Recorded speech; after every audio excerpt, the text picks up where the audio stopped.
All right, so we're recording. Yay.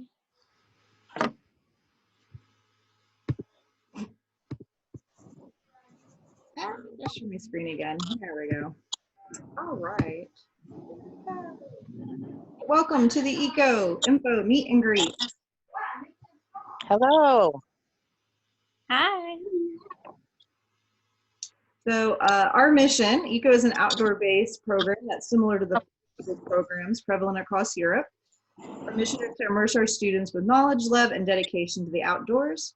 Through ECO, children learn about and explore nature's wonders through cross-curricular, hands-on experiential activities. ECO got its start in Atlanta, Georgia in 2017, and we launched in Phoenix in 2019. These are our three teachers. I'm Kathy, and I have two kids. Gwen is 14 and Rowan is soon to be 13. I actually started ECO after I attended a outdoor wildlife leadership class and just became really passionate about getting kids outdoors more. We actually unschool, so we spend pretty much 5 days a week outdoors doing different things. And then Brandy joined us last year as an educator. Go ahead, Brandy, you can talk about yourself. Oh boy. I have 4 kids, and my oldest actually is very interested in being outdoors, anything to do with nature. He wants to be a naturalist, or is becoming a naturalist at this point. And he and Kathy have just kind of changed my whole way of viewing school, and we love to be outdoors now. I was never a very outdoorsy person, but I find that I have more peace in my life when I'm outdoors. And so my other 3 are becoming accustomed to it, and especially my youngest son, who is 5, truly enjoys being outdoors as well. And I wish I had started with my older son outside as much as we are now. I love teaching ECO. I get excited and interested in doing the activities myself. So the teachers and the kids find me a big goof sometimes. All right, and then Miss Kylie is joining us this year as an educator. She was in the ECO program this past year. And Kylie, you can talk about yourself now. Awesome. My name is Kylie Carey. I have 2 littles. Gwen is 7 and Lila is 5. We primarily unschool as well. And so we spend much of our days outside or on an adventure and then enjoying unstructured play. I'm an avid environmental learner. I like to just soak up information and absorb what I can, so that later on when we're in a situation outdoors, I can prompt my kids with questions, see what they think, and then maybe later on, share a little bit more information about what we're observing or noticing. But I believe that children learn best from observing their surroundings, and I noticed the confidence and resiliency built from outdoor play. And so we entered into the ECO program last year, and I was just really excited to meet this new community of people that I hadn't been introduced to yet, people who are as passionate about being outdoors as I am, which is pretty rare, I've noticed, in the valley of Phoenix. It's very, very hot, but we've just cultivated more of a desire learning and growing with the people in this program. And so I'm very excited to come on as a steward of the little ones and learn with your kiddos. All right. So here's a little bit about the programs. I'm gonna let you speak a little more in a minute, Kylie. So our Eco Pathfinders program is going to be an addition next year. Over the last year, we kind of realized that the ages needed broken up a little bit better. So our Eco Pathfinders is for kids that are pre-K to first, so approximately 3 to 7 years old. Some first graders, though, may be able to go into the Explorers program, depending on their abilities and how well they're reading.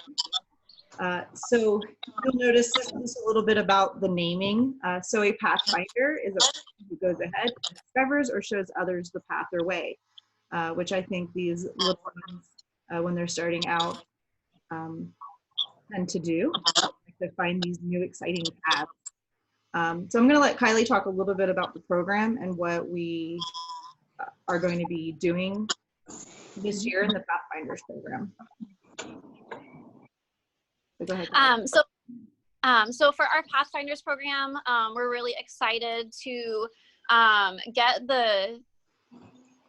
to provide a space for the children to be outdoors in a safe area, you know, surrounded by adults who can make sure that they are safe as well. But we're going to do like start with like a story time and a discussion, and then we're going to sing a song. I'll have different songs depending on the topics that we're covering for that week.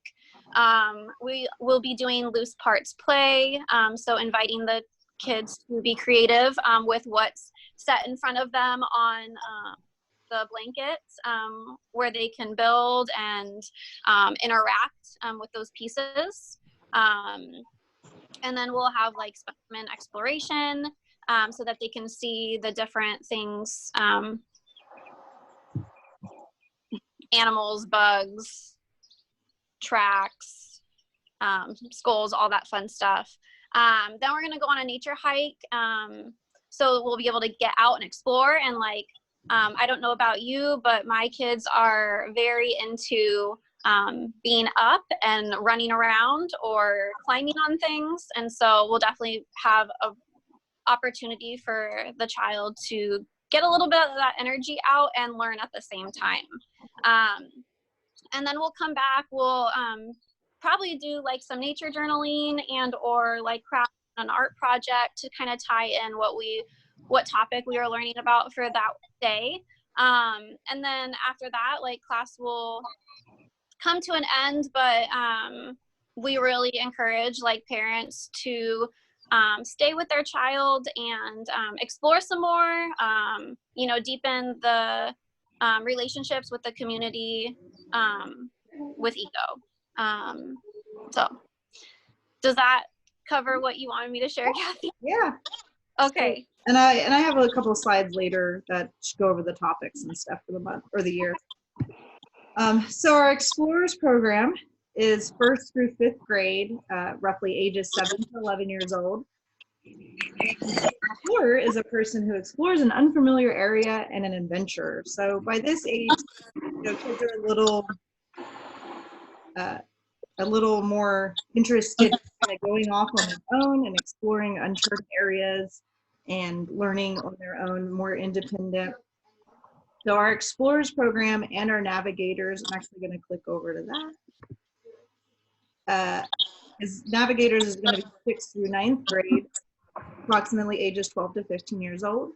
And a navigator is a person who practices or is skilled in navigation, a person who conducts and explores. So the navigators, the idea is that they're getting more into learning to collect scientific data and to relay that information to others. So Brandy and I are actually going to be co-teaching these two programs.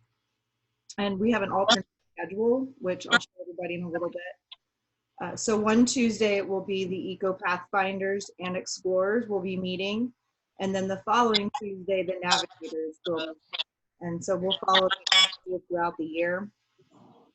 The format for Explorers and Navigators is going to be similar, with the exception of the content will be geared more towards the age levels. So we start out in the morning at 10 a.m., generally with nature journaling. And then we would have a learning activity that complemented our topic. And then we would either learn about an animal or a scientist highlight, which I'll let Brandy talk more about that in a minute. And then we have a break for lunch. And then at around 12, we would have a citizen science project and or a hike. And the idea with these and/ors is that we would be rotating. So one class a month will be an animal, and then the next one would be a scientist. And then we have an art project or craft project, and then or a historical highlight. And then we have a built-in time for exploratory play or self-exploration where they can go off with other kids and explore and learn about things that might catch their attention or that they're interested in. So I'm going to let Brandy just talk briefly about the things that she wants to cover, which is she'll either highlight the animal, the scientist, and the historical aspect. And I will actually generally be leading the learning activity and the citizen science and hike. So Brandy, can you talk a little bit about the animal citizen or the animal scientists and historical portions? Okay. For the explorers, especially, I think kids are really interested in animals. Any child that's interested in this program, usually they love animals. Kids are kind of drawn to animals. And so I want to highlight some of the animals here in our beautiful desert that they might otherwise be misunderstood. There's a lot of animals that are like, oh, we're afraid of snakes, we're afraid of this.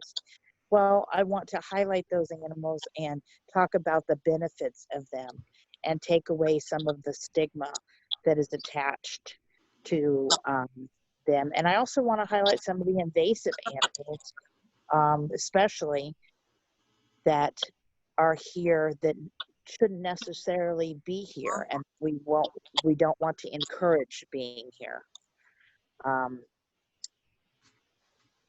So that's the animal part. The scientist part, I think there are so many different aspects of employment opportunities, different things that you can do in nature as a career. And I think a lot of people, they're just like, oh, you could be a fourth grader, and we don't think about all these different scientists and these important career opportunities that can be from nature. And I want to highlight those so kids can, oh, I really like this. This is my favorite part of being outdoors. I love exploring the water or the soil or the rocks. I love rocks, and I've always had a rock collection. So you want to bring that out and show kids, oh, hey, you can be a geologist and be out and working in nature. You can thoroughly enjoy bugs and insects, arachnids, whatever, and be out in nature and enjoy those things and have that as your career. So I'd like to highlight some scientists, what they find they enjoy, what kind of schooling they've had to go through, so that kids have an idea about those things. And then, of course, we have a lot of Native population, here. We want to learn about Native Americans here in our desert, what kind of things that they had, the technologies that they used to be able to survive here in our harsh climates. All right. So, and then, yeah, so with the citizen science projects we're going to be doing, there's a lot of different projects where the kids can collect data, and actually we can upload that data and scientists use it to track things or see what's going on in the ecosystem, or see how perhaps the ecosystem is changing. So I think that's a really important aspect for kids to get involved in, and it makes them feel like they're actually, able to contribute, and that their research and information is important. So we definitely will be having a citizen science aspect. And The learning activities are going to vary, but they're generally hands-on and some sort of activity where they are learning about the topic, but through a hands-on way rather than just a lecture. And then our last program that we're adding this year, it's a new one, is the Teen Naturalist. So this is going to be for kids in a 9th to 10th grade, approximately 14 to 17 years old. And a naturalist is an expert in or student of natural history. So I kind of got the idea for this program.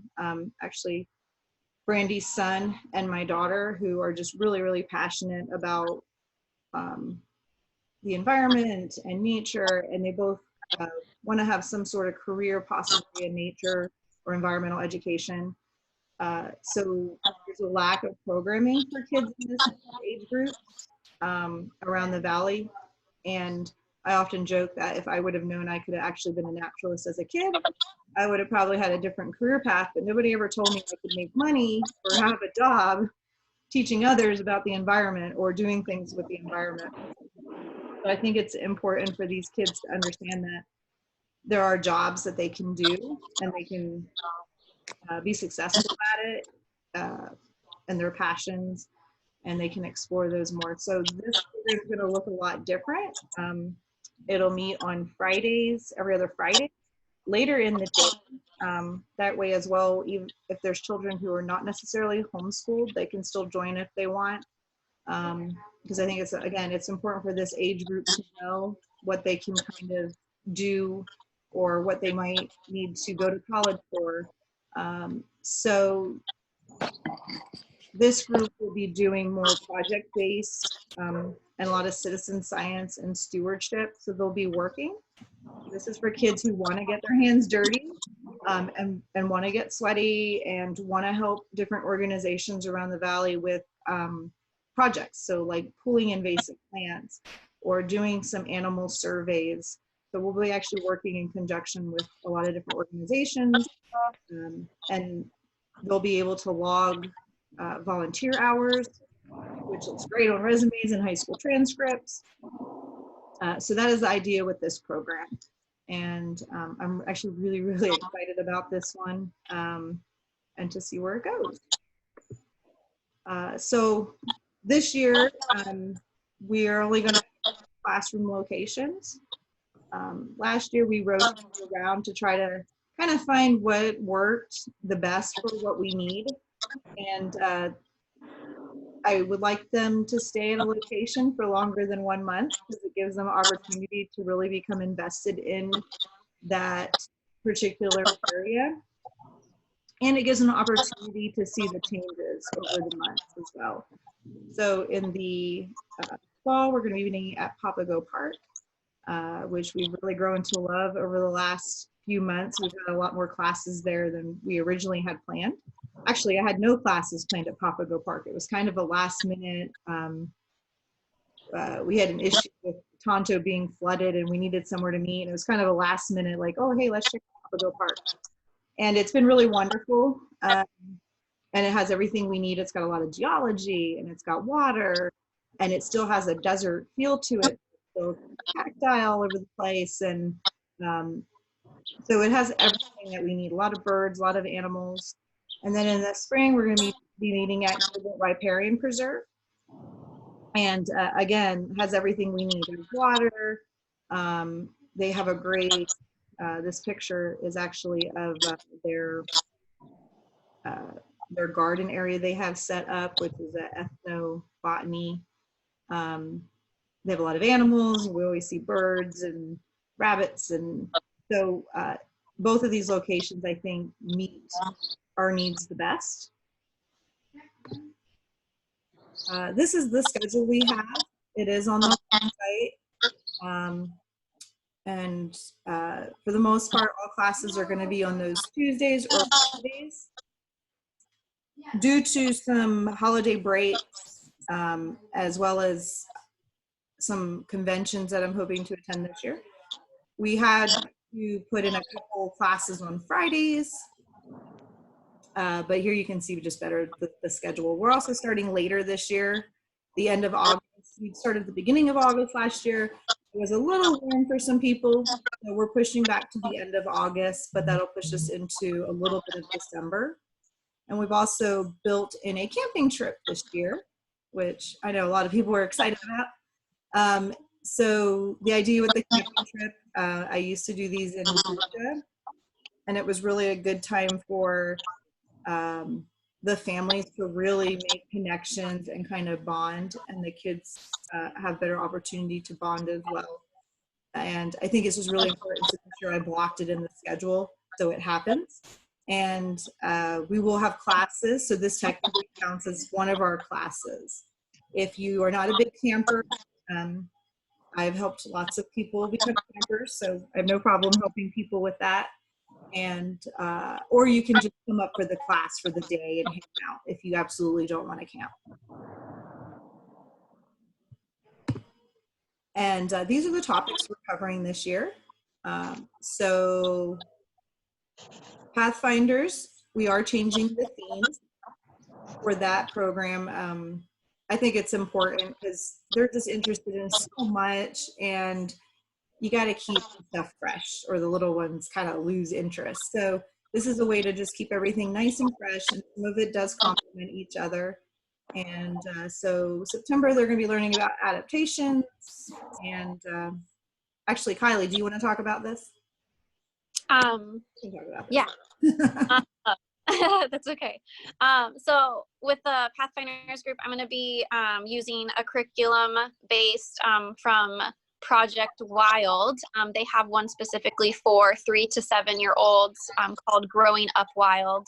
And so each of these topics that you see here, you are more than welcome to read through them. I'm not going to touch on each one individually, but each one of them provides like an activity, a song, you know, something to focus on when we do our hike, you know, just some really basic overview ideas that we'll be discussing throughout the time that we're meeting. And so I'm really excited about it because we'll follow the kids and their attention span, so to speak.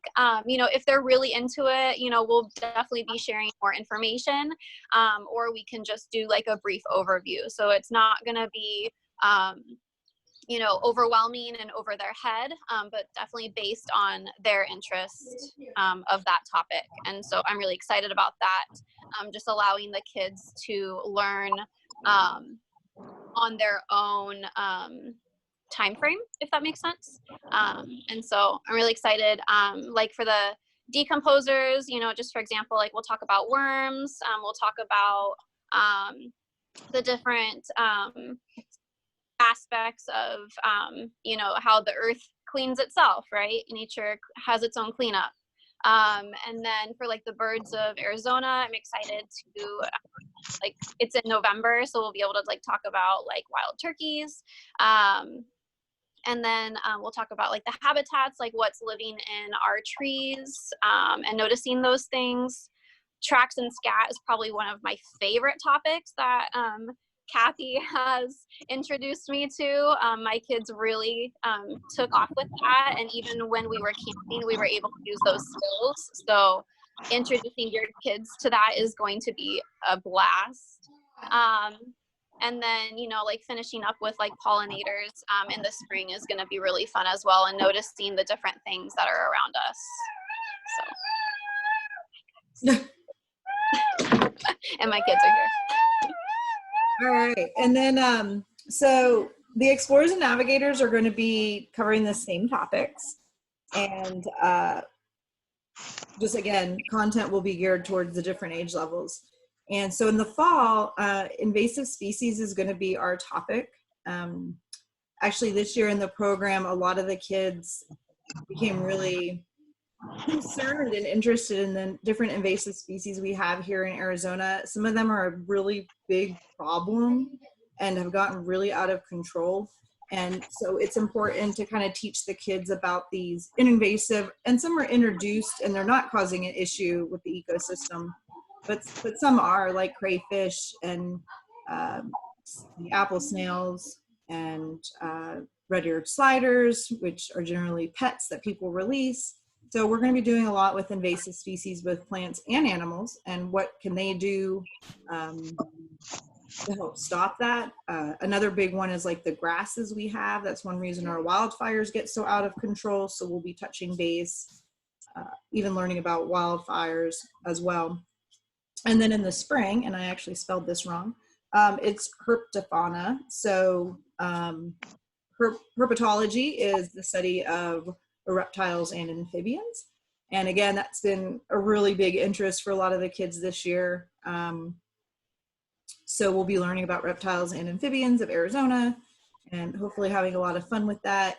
And one reason we put that in the spring is because when the camping trip comes around, we can hopefully go out frog hunting at night and find some frogs, since that's when they're most active.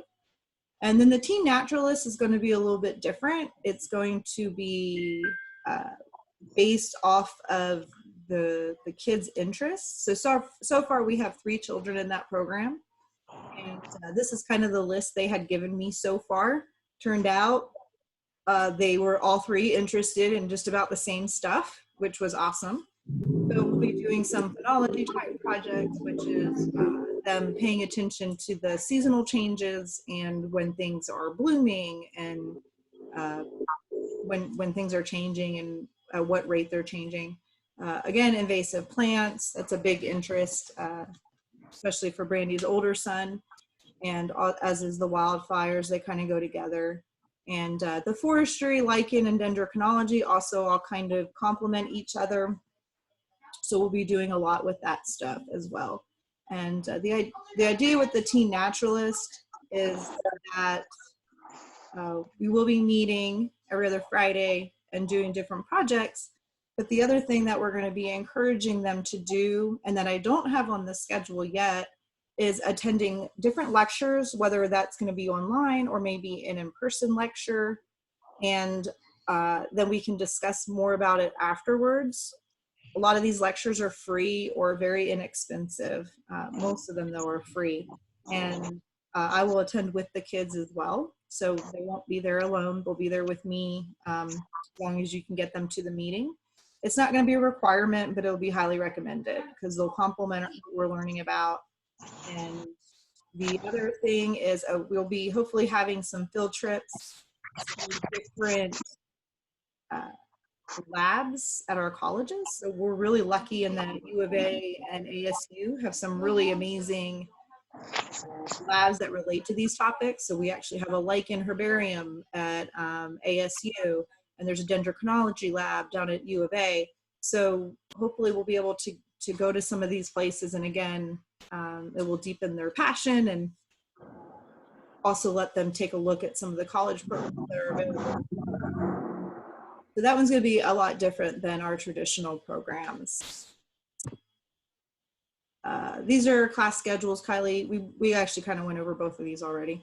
But we'll follow a really similar format each class, but it is based off of the kids. There's been times where like they're just done, or they found something really exciting and we lost track of time. That's happened a few times. So it will be based on them as well, and we might need to make adjustments. Or sometimes I'm like, oh, we'll do the craft earlier and maybe move something to later in the day. So sometimes the schedule gets moved around, but for the most part, you can kind of talk with them about this is what a day will look like at ECO. And we don't have a lunch built into the Pathfinders. We were kind of thinking they would just do that after class, but they could do a snack during class if they're hungry, or they can certainly eat if they get really hungry during class. We don't have a problem with that. All right, these are just some reviews. These are on our website, so you can check those out. And well, questions and answers. If you have any questions about the program, you can reach out to our email address, or you can message us on Instagram, or you can text me. I'm happy to answer any questions for you that you may have. Let me stop sharing this. And I just quickly wanted to show, I'm going to show our website real quick. Give me a second. All right. We did revamp our entire website this year. Because of all the different programs we have, we needed a little bit more organization. So if you haven't checked out our website, do you guys see the website? Randy? Yes. Okay. Yes. All right. So this is just our first page with information about, like, just sort of an information overview and some of our supporters or some of the places we support and some of our memberships and certifications. And then, let's see. If you click on programs, you can go to all the different pages for the programs and find further information as well as registration. Pathfinders program is open for registration currently.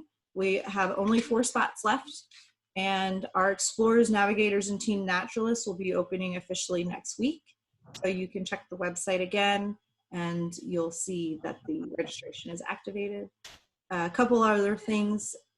One of the things I had noticed, we primarily started as a homeschool program, but I have been to other events where parents that do not have homeschoolers have expressed an interest in really wanting more environmental programs, and that these kids aren't able to take any of them. So I've realized most schools only do field trips to different places when they're only in about like 2nd through 4th grade here in Arizona.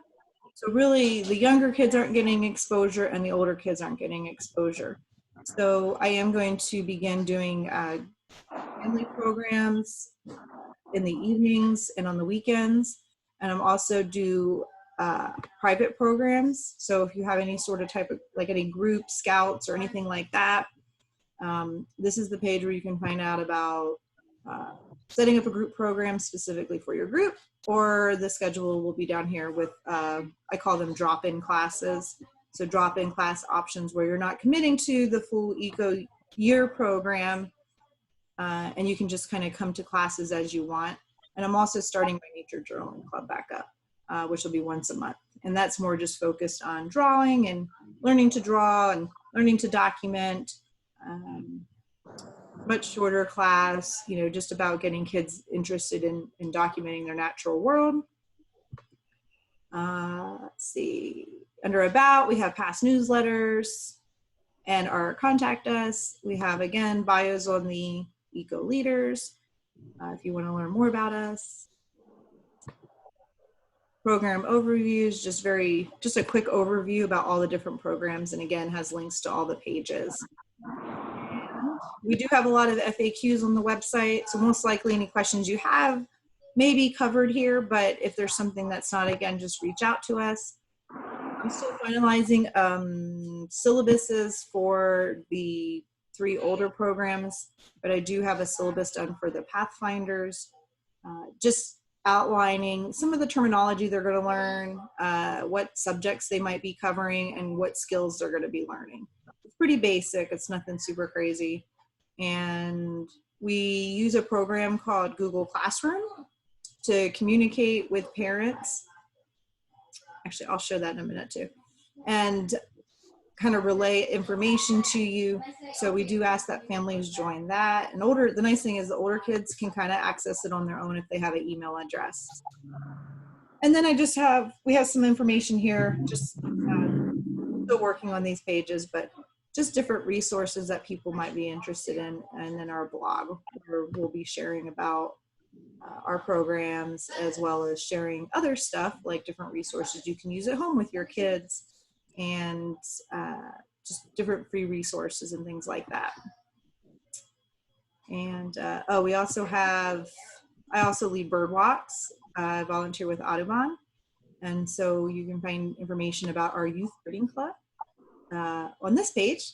And so we have a lot of information, some birding hotspots in Arizona, birding apps, and then our schedule with our bird walks, which they're kind of on hold right now because it's getting hotter out and we'd have to get up really early to go birding. So, but we'll be resuming those in August. Let me show. I'll pull up Google Classroom real quick and show that to everybody.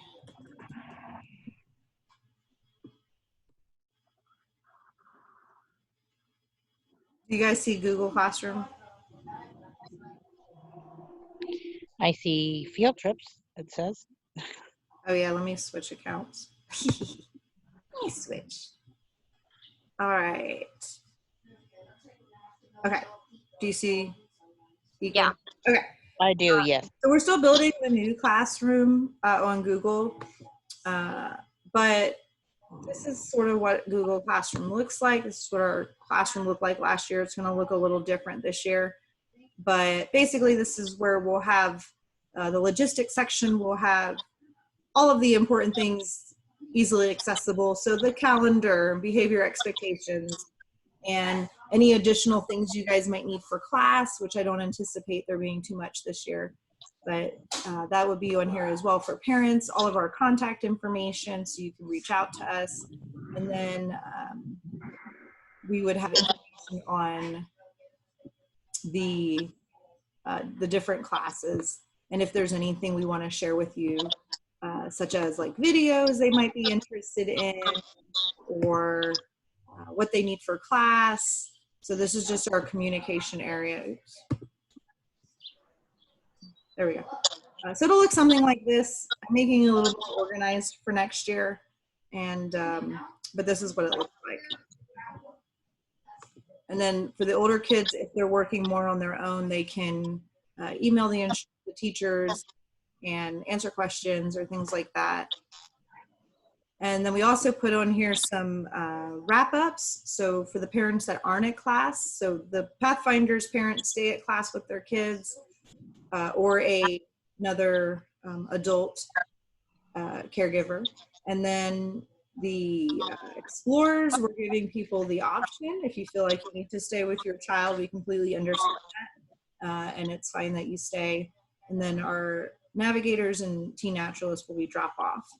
So parents might want to know what their kids have done all day, why they were with us. So we will have sort of a wrap-up document about what they covered at class. And then we also will be sure to share any photos with you as well, so you can see what your kids did all day. And I think that is it. All right. So do you guys have anything to add? Oh. No, you covered a lot of it. Somebody was waiting.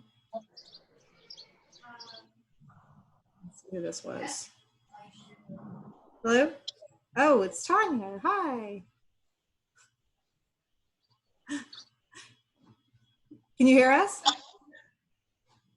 Hello? No, it's just, Anya, hello? yeah, I don't know. It's just connecting. There it is. Can you hear us? Yes, I couldn't, but now I can. We just walked through. Nobody else had gotten one, so we just walked through everything and recorded it all. Okay.